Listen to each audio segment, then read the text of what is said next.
Good evening. You're watching the news at 7:30 on ATV. I'm Edna. And I'm Anne-Marie Sim. Here's a look at tonight's top stories.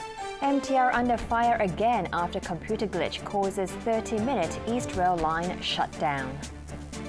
Experts warn of dangers of Middle East respiratory syndrome after cases surge. South Korean PM quits after criticism over government handling of ferry disaster.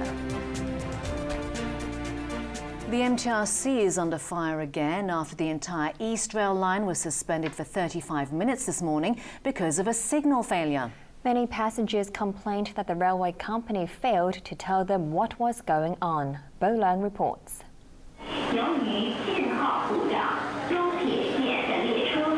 From Hong Kong to Lo Wu and Lok Ma Chau, passengers were stranded on station platforms and inside trains for over 30 minutes this morning. The entire East Rail line ground to a halt after a signalling fault at around 8:10 a.m. MTR said a computer glitch at the control centre meant operators couldn't detect signals from trains, so they couldn't tell where each one was. That meant shutting down the whole line for obvious safety reasons while repair work was carried out. But passengers were left fuming, with many complaining they weren't told what was causing the hold-up. This woman said they were initially told there would be a 10-minute delay, but it took much longer. This man criticised MTR for not making alternative transport arrangements, even though the company didn't have much notice. In Hong Kong, passengers were told to get off their trains and wait on the platform. There were arguments at Fanling Station when travellers took their frustration out on MTR staff. Services didn't return to normal until 8:45 a.m. The company is under fire for delaying its announcement of the breakdown. Some people are even suggesting MTR was trying to cover up the incident because the suspension wasn't announced until around 20 minutes after the signal failure. Lawmaker for the Labour sector, Tan Ka-Pyu, demanded to know why it took so long for the company to tell people about the service disruption. But the railway giant denied concealing information and argued that engineers needed time to figure out what exactly was wrong. Usually for this kind of signaling problem, we can recover the systems within 10 minutes or so. So our staff has already tried to capture what's the problems on site. At the time of the recovery action, they find that we require a little bit longer time, possibly in 20 minutes for the recovery action. Lee also dismissed criticism that it took longer than usual to tell the media to make public announcements. 27th, we have already we find that we need more time. So we, based on the established system with Transport Department, we issue the alert, and at the same time we also call upon all the media to help us to communicate message out to public. MTRC apologised for the incident and promised that an investigation will be carried out tonight to find out the cause of the disruption. A report will be submitted to the Transport Department within a week. The hiccup this morning is the latest in a string of problems that have hit MTR services. Last month, the government announced that the MTRC was fined $27.5 million last year for breakdowns and disruptions. Under the current system, for every incident which causes a delay of more than 31 minutes, the MTRC is fined $1 million to $2.5 million, depending on the length of the delay. Bo Leung, ATV News. A top microbiologist has warned that the symptoms of respiratory illness in the Middle East are similar to the flu, and that raises the chances of it spreading. Ho Pak Leung also called for greater transparency and more information about the infections. As the number of reported cases of the potentially deadly Middle East respiratory syndrome, or MERS, surged this week, public health experts are struggling to understand where it originated, how it spread, and why there's been a sudden spike in infections. In the past week, significant outbreaks occurred in healthcare facilities in Saudi Arabia's coastal business hub of Jeddah and in the neighbouring United Arab Emirates capital Abu Dhabi, both involving health workers, infectious diseases experts said. The World Health Organization is particularly worried these two clusters could indicate there's an evolving risk in the spread of MERS. Hong Kong University microbiologist Ho Pak Leung today criticised the lack of information about the clusters of MERS and the risk factors. I think there is not enough transparency about the information surrounding the cluster of infection in some of the healthcare centres in the Middle East.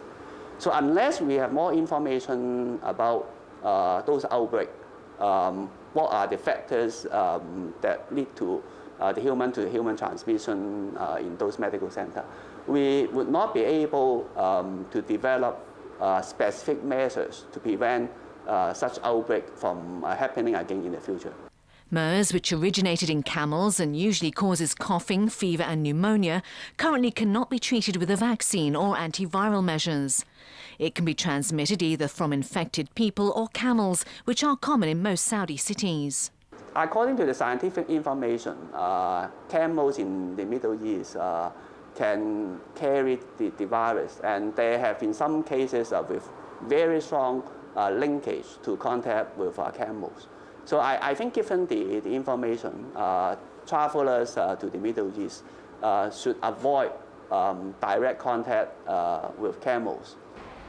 Ho warned that the symptoms of MERS are very similar to the flu, so unsuspecting patients may not seek treatment, and that raises the risk of them spreading the disease through the community and causing an outbreak.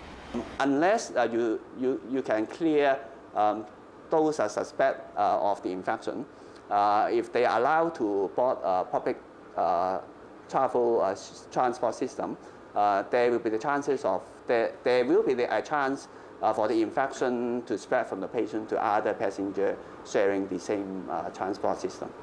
So far, more than 300 MERS cases have been reported to the WHO globally, including over 90 deaths. Police say they have smashed a triad-controlled horse race betting syndicate. 13 people aged between 27 and 66 were arrested after officers raided 14 premises across the city today. Police believe the syndicate has been operating since the start of the horse racing season, and the daily turnover is about $100 million. The operation is ongoing, and the police haven't ruled out making more arrests. Health Minister Ko Wing-man says the hospital authority is reviewing the zero-quota policy for mainland mothers giving birth here. But he insisted the government will consider the needs of local women first. The zero-quota policy for mainland mothers was introduced last year to ease overcrowding in maternity wards in Hong Kong hospitals. Responding to reports that the government may ease its policy to allow women from across the border with Hong Kong spouses to give birth here, Health Minister Ko Wing-man said today that the hospital authority is reviewing its public services and a decision has not been made yet. Ko said the government hasn't received the report from the authority yet, but it has noticed a decline in the local birth rate since the policy was introduced and is reviewing its obstetric services.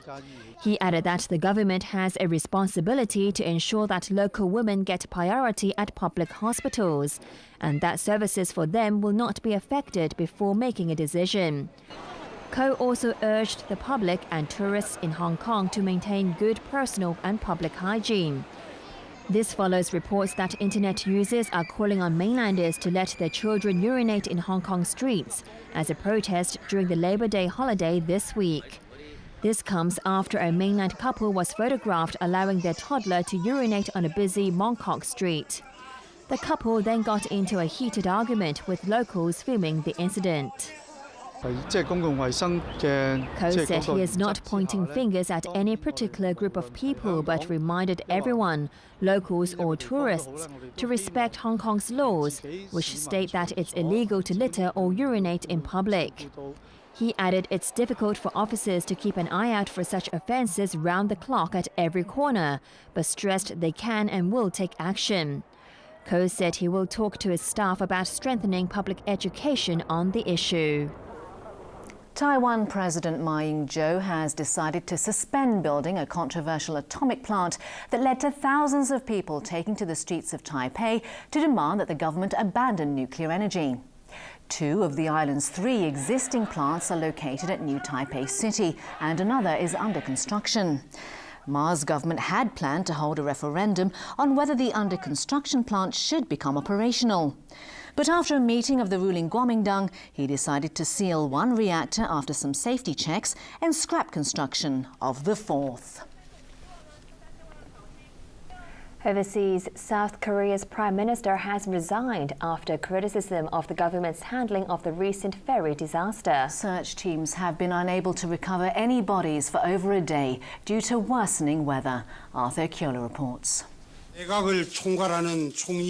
right thing for me to do is take responsibility and resign as the head of the cabinet, said South Korean Prime Minister Chung Han-won at an emergency press conference called this morning. Chung is resigning following criticism of the government's response to the ferry disaster earlier this month, in which a vessel carrying mainly students capsized and sank on its way to the island of Jeju. He said keeping his post would be too great a burden on the administration, and apologized on behalf of the government for the many problems, including preventing the disaster in the first place and early handling of the rescue operation. There has been anger at the slow pace at which bodies are being recovered and inconsistent information provided by authorities.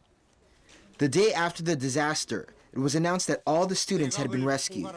The same day, Chung visited the scene and was hit by a water bottle and booed at by angry relatives of the missing passengers.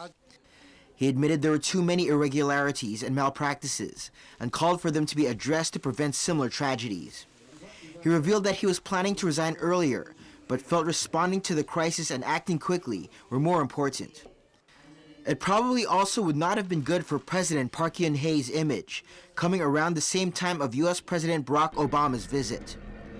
Meanwhile, the South Korean Coast Guard says divers in the search area had not been able to recover any bodies in the last day due to bad weather. So far, at least 15 crew members of the ill-fated vessel have been arrested. They're accused of negligence and failing to help passengers as the ferry was sinking. The Sewol's captain initially told passengers to stay where they were and took 30 minutes to issue an evacuation order. Investigations are looking into both human error and mechanical failure. Arthur Kyola, ATV News. Time now for sports with Brittyn, Clennett. What's the latest in football? Some action from Europe. Real Madrid and Bayern Munich won their domestic league matches ahead of their Champions League clash next week. There was a moment of silence